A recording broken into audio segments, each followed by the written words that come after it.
Ayo. Ayo. Oy, may hapon sir, unsay tuyo? Di gyud may akong haporon kay galagot ko. Hagbay ron ta ko mobayad sa kung huwam nimo. Ato pa pizza 15 nya hangtod karon sana lang ro pizza. Wag gyud kon mo paningla. Siya ro pud oroy ka. Wag gyud ka kahuna-huna nga maningil nako no. Imuha naman lang limot-limutan nga naa ako'y huwam nimo.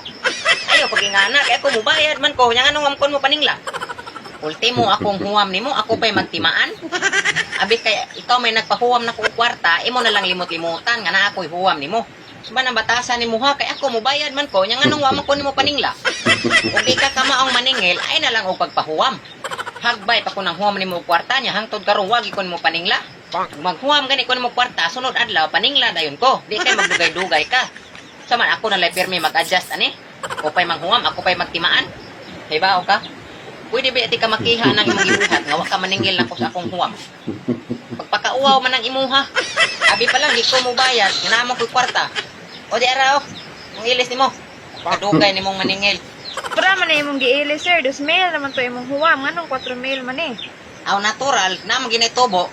Ug pilay akong gihuwam mao say tubo. Di ka bayra noon. Ang uban gani diha masuko og paninglon pero ako lahi ko. Masuko ko gi ka maningil. Mao nang sunod ha. Kung mahuwam gani ko nimo, sunod adlaw paningla dayon ko. Kay paabton pa nimo dugay.